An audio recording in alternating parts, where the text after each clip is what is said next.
Howdy. It is the 30th of Jan, 9:45. It's a bit later, but I had to do some work tonight. I made a promise that I wouldn't bring work home. That work would be like physically bring work home and do work at home. I know I bring the stresses of work home with me, but I just made a rule that I would never bring my laptop or bring any other documents that would enable me to,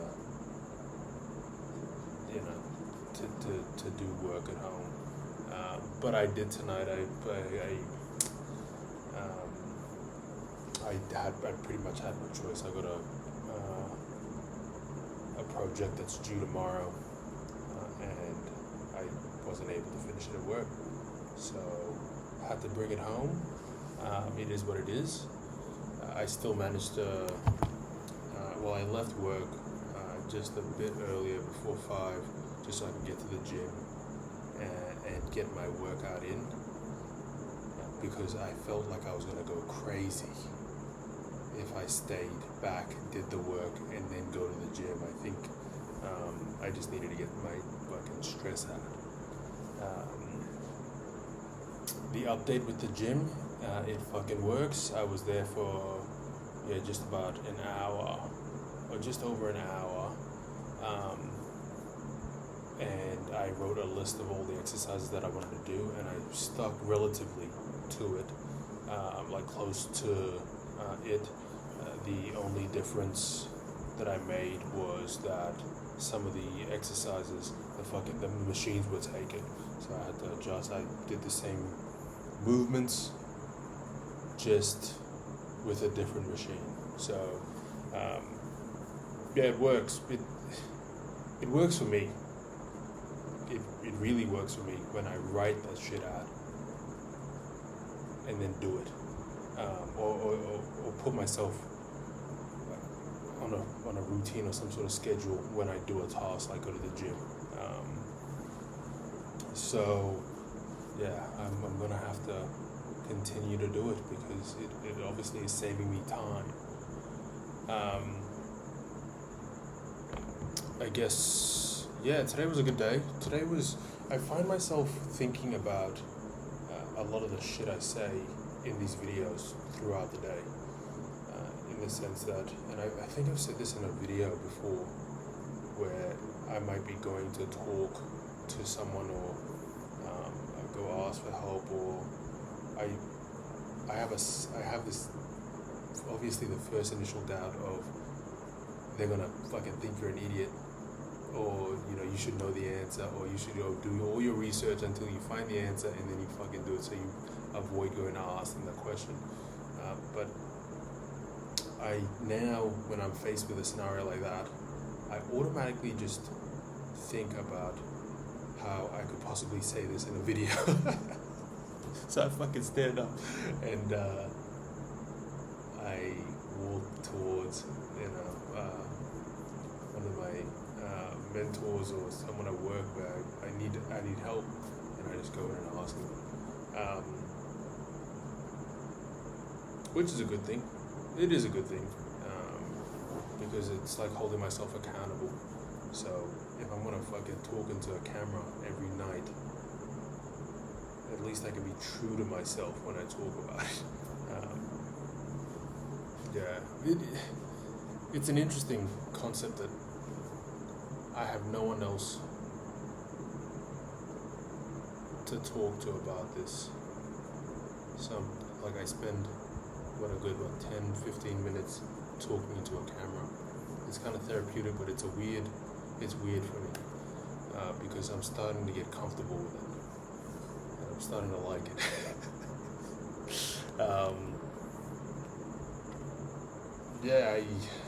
As I was going to work this morning, I had to go to the post office first, so I had to park a great distance, not a great distance, but just far away from work, and I was listening to a nice podcast with his name's, I think it's Chris Williamson and Alex Mosey, and they said a quote that they were talking about it. They were just talking about how a lot of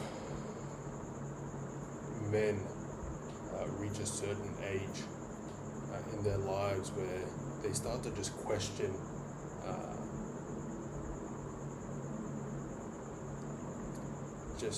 their purpose and the direction they're going with their life.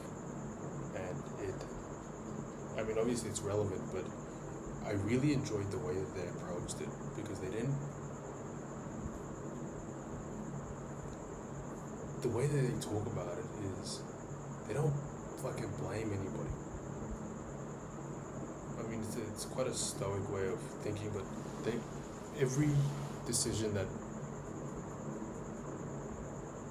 makes you, or I mean, obviously everything that you are is a composite, like it's a composition, or what do you call it? It's like a fucking build up of every decision that you've made in your life. And if you're gonna be fucking ungrateful, if you're gonna feel like you're in the wrong path or you have to own it. Complete, accountability. What's that? I forgot the book. I could actually just look it up.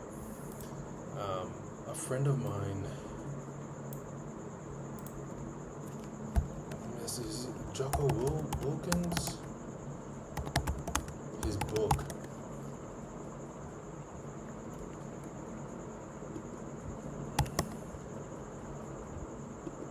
Extreme Ownership. I gotta get that, actually. That sounds like a good book. These two guys were just talking about how they approach situations, and they realized that they came to certain stages in their life where they were just so tired of following the fucking path that someone else told them to follow. And yeah, obviously it fucking spoke to me because it was just nice to hear that these two guys that I follow, like I could relate to some degree, but it was also so confronting, and I didn't want to feel like I was in an echo chamber, that I was just listening to fucking guys say things that I wanted to hear. But then when I just took a step back and I realized that, if someone steps out of line to what society tells them to do or what they should be doing, get a degree, do a trade,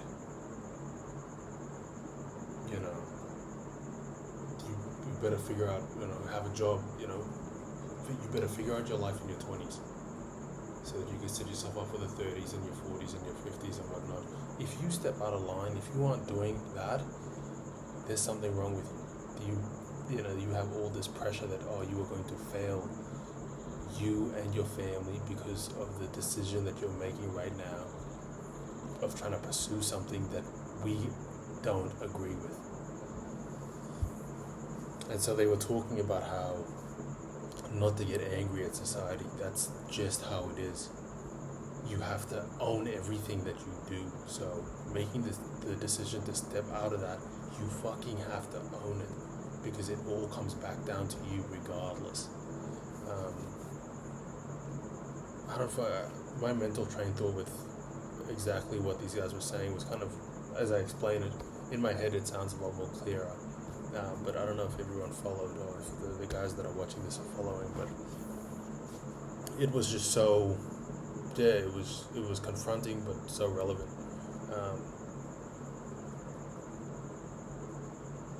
So they said a quote. Look, I'm just going to read out the quote.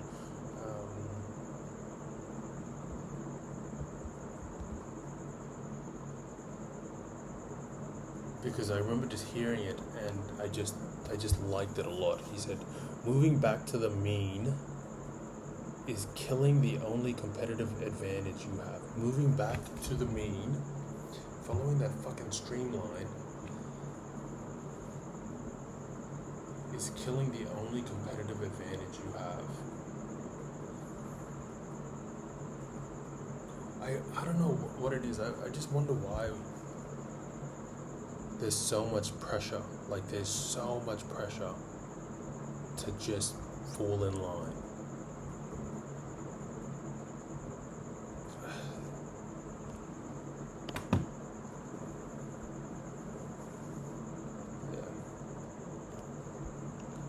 Yeah, I don't know if it's security or are people just so, like, are they scared that you're gonna find actual happiness? Like, what is it? Because I'm not gonna lie, sometimes when I'm at work or something, or I talk to some of my friends and they talk about their jobs, they're not fucking happy. I keep talking, or they're not fulfilled. Maybe that's a better way to say it, because I don't like saying they're not happy, because I don't like to place so much emphasis on whether you're happy or not. But I never hear someone tell me they're fulfilled.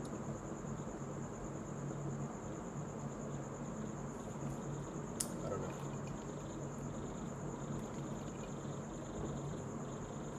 And if you're not fucking following if you're not in line, but they'll remind you that you're not. Otherwise they'll forget you. But yeah. Imagine if it was encouraged to do your own thing. If it was encouraged to actually find what makes you feel fulfilled.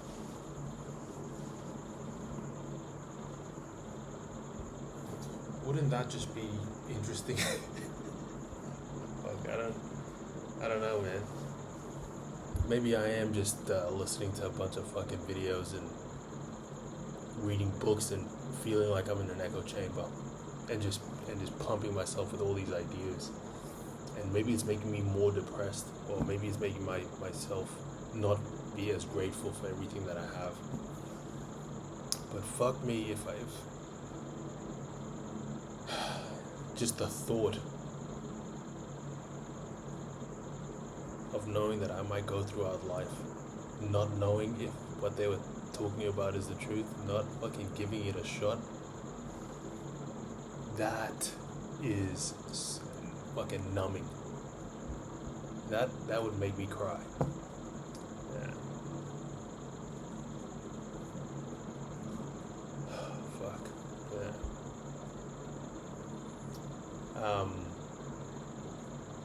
Look, I quite enjoyed that quote,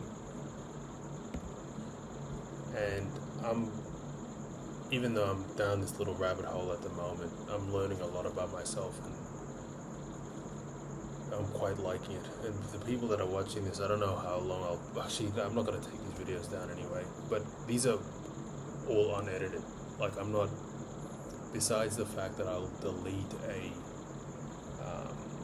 if I accidentally actually stop the recording when I'm not done, I just record it again, and I've done that maybe twice. Like 2 days ago, I think, was the first time I ever had to record something again. But these are all unedited. These are just thoughts, just inner thoughts. But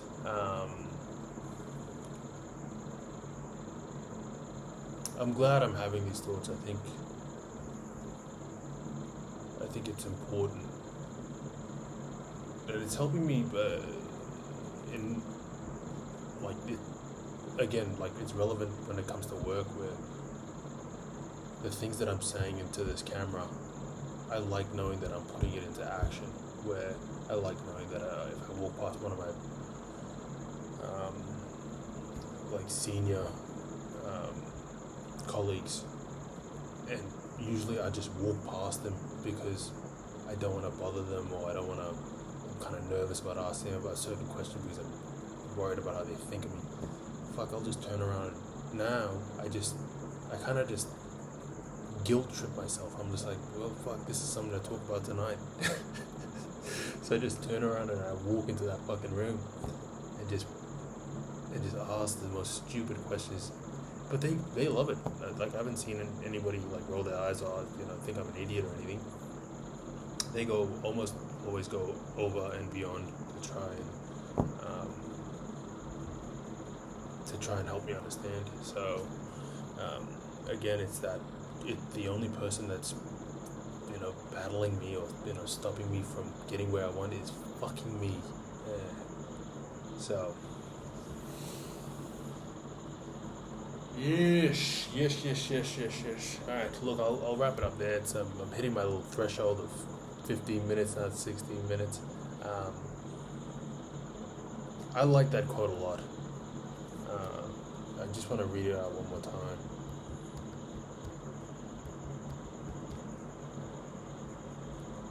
Moving back to the mean is killing the only competitive advantage you have. Moving back to what everyone else is fucking doing is killing the only competitive advantage you have. I like it. I like it a lot. Anyway, I'll leave it there, and I'll talk to you guys tomorrow.